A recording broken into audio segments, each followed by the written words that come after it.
যারা হোয়াটসঅ্যাপ ব্যবহার করেন তাদের জন্য আজকের ভিডিও।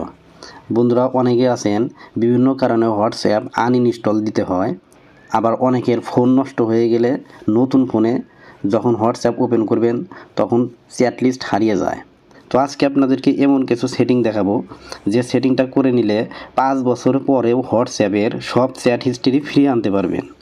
তো কিভাবে এই সেটিং করবেন চলুন দেখে দিচ্ছি। প্রথমে আপনারা হোয়াটসঅ্যাপটা ওপেন করবেন। ওপেন করার পর উপরের দিকে 3 ডট পয়েন্ট দেখতে পাবেন, ক্লিক করবেন। এরপর সেটিং অপশনে যাবেন। নিচের দিকে দেখতে পাবেন চ্যাটস নামের অপশন আছে, এখানে যাবেন। এরপর একটু নিচের দিকে আসবেন, দেখতে পাবেন চ্যাট ব্যাকআপ নামের অপশন আছে, এখানে যাবেন। এরপর দেখতে পাবেন গুগল অ্যাকাউন্ট নামের অপশন, এই গুগল অ্যাকাউন্টে প্রবেশ করবেন। তো আপনার ফোনের সবগুলো জিমেল শো করবে। তো আপনি যে জিমেলের পাসওয়ার্ড জানেন ওই জিমেলটা এখান থেকে সিলেক্ট করে দিবেন।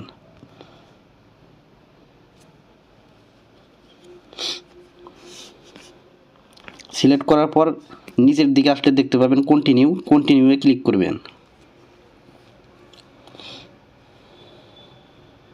তো দেখতে পাবেন গুগল অ্যাকাউন্টের নিচেই আপনার জিমেলটা শো হবে।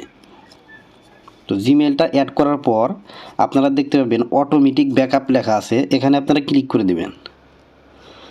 তারপর এখান থেকে আপনারা ডেইলি করে দিবেন। ডেইলিতে দেওয়ার পর এখানে দেখতে পাবেন নিচের দিকে ইনক্লুড ভিডিওস আছে, এটা অন করে দিবেন এবং ব্যাকআপ ইউজিং ক্যালকুলার এটাও আপনারা অন করে দিবেন। অন করে দেওয়ার পর উপরের দিকে ব্যাকআপ নামের একটি অপশন দেখতে পাচ্ছেন, এই ব্যাকআপের মধ্যে ক্লিক করবেন। দেখেন সাথে সাথে কিন্তু আপনার ব্যাকআপ মেসেজ চলে আসবে। দেখেন আপলোডিং শুরু হয়ে গেছে। তো বন্ধুরা, এভাবে কিন্তু আপনারা 5 বছর পরেও সকল হোয়াটসঅ্যাপের চ্যাট লিস্ট ফিরে আনতে পারবেন। তো বন্ধুরা, ভিডিওটি বুঝতে কোথাও সমস্যা হলে কমেন্ট করে বলতে পারেন। এই চ্যানেলটিতে নিয়মিত মোবাইল সম্পর্কিত ভিডিও আপলোড করে থাকি। এরকম নতুন নতুন ভিডিও পেতে চ্যানেলটি সাবস্ক্রাইব করে রাখতে পারেন। ধন্যবাদ।